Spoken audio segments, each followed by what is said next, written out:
Assalamualaikum warahmatullahi wabarakatuh. Pada video kali ini, saya akan menjelaskan materi tentang perkembangbiakan hewan. Sebelum memulai pemaparan materinya, izinkan saya untuk memperkenalkan diri saya terlebih dahulu. Nama saya Raihan Dika dari kelas SD 19A Universitas Buana Perjuangan Karawang dengan NIM 19416286206079. Alasan dibuatnya video ini adalah untuk memenuhi tugas mata kuliah pembelajaran IPA di SD yang diampu oleh Ibu Yulistina Nur DS SPD MPD. Baiklah, materinya adalah perkembangbiakan hewan.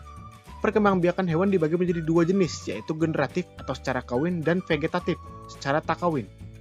Perkembangbiakan hewan secara generatif terbagi lagi menjadi tiga bagian, yaitu ovipar, vivipar, dan ovovivipar. Begitu pula dengan vegetatif, terbagi lagi menjadi tiga, yaitu tunas, membelah diri, dan fragmentasi. Yang pertama, perkembangbiakan generatif, yaitu ovipar atau bertelur. Embrio baru tumbuh di dalam telur induknya. Ciri-ciri hewannya yaitu tidak berdaun telinga, tidak memiliki kelenjar susu, tidak memiliki pori-pori tubuh, dan mengerami telurnya. Contoh hewannya adalah bebek, burung, buaya, kura-kura, ikan, dan ayam. Seperti pada contoh gambar tersebut, ayam yang sedang mengerami telur-telurnya. Yang kedua adalah vivipar atau melahirkan. Embrio baru tumbuh di dalam rahim tubuh induknya. Ciri-ciri hewannya yaitu 1. Mempunyai daun telinga, 2. Memiliki kelenjar susu, 3. Mengalami masa mengandung atau kehamilan, 4. Embrio mendapat makanan dari induk melalui plasenta atau tali pusar, dan yang kelima, embrio sempurna dilahirkan dari tubuh induk. Contoh hewannya yaitu sapi, kambing, paus, kucing, unta, dan anjing. Seperti contoh gambarnya yaitu sapi dengan anak-anaknya. Dan yang ketiga adalah ovovivipar atau bertelur sekaligus melahirkan. Embrio baru tumbuh dan berkembang di dalam telur yang tersimpan dalam tubuh induknya hingga sempurna. Kemudian dikeluarkan melalui melahirkan. Ciri-ciri hewannya yaitu induk betina bertelur tetapi telur tidak dikeluarkan, masih dalam perut induk.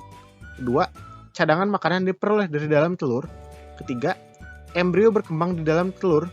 Keempat, embrio sempurna menetas dan dikeluarkan dari tubuh induk bersamaan pecahan cangkang telur.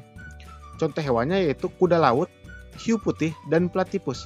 Seperti contohnya ada kuda laut yang sedang mengeluarkan anak-anaknya dari tubuhnya. Lalu perkembangbiakan vegetatif. Yang pertama ada tunas. Tunas terbentuk dari dinding tubuh induk yang menonjol. Tunas tumbuh membesar lalu pisah dari induknya. Lalu tunas tumbuh menjadi individu baru.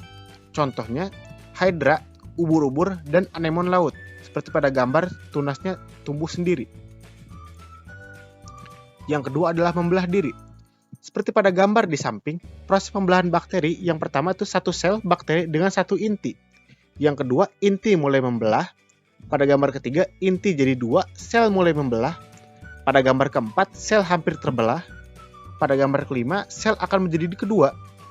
Dan pada gambar keenam, sel bakteri menjadi 2 bakteri baru. Contohnya yaitu seperti amuba, bakteri, dan paramecium.